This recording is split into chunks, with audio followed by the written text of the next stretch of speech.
In the beginning, there was just a vast emptiness known as Ginnungagap, which separated the kingdom of fire of Muspelheim from Niflheim, the icy land of mist.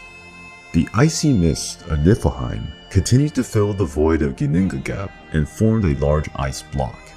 When the temperature in Muspelheim began to increase, the heat emanated from the kingdom of fire started to melt the great icy stone.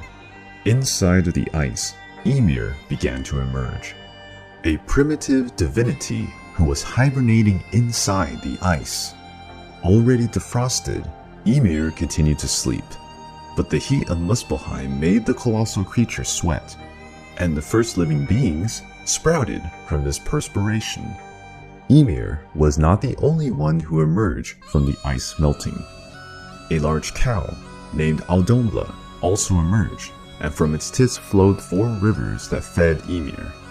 The cow fed itself by licking a block of salty ice, and from the eaten ice a new creature emerged. This was Buri, the progenitor of the gods, giving rise to Jotnar. Buri coupled with the giantess, and they both generated Bor, who in turn, with the giantess Bestla, brought to Odin, Vili, and Ve to the world.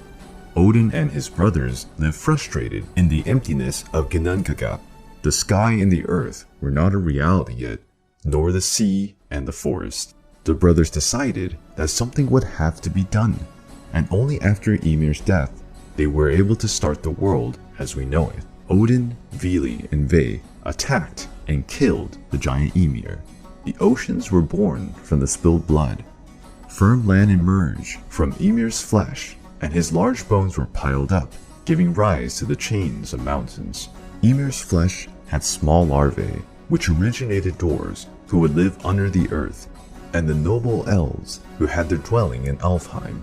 After having shaped Midgard, the gods thought it could not remain an uninhabited kingdom, and, seeing 2 trunks on the edge of the ocean, decided that this material would create mankind. A man called Ask and a woman called Embla were molded. Odin gave them life, Villa intelligence, and Ve carved their eyes, ears, and mouth, and so the men could hear, see, and speak. All human beings are descendants of this first couple, and for having given life to the first couple, Odin is known as the father of all. Finally, the brothers created the kingdom of Asgard, which would become the dwelling of the gods. This kingdom was separated from the others, connected only by the Bifrost Bridge. And so the reign of the gods over the world began.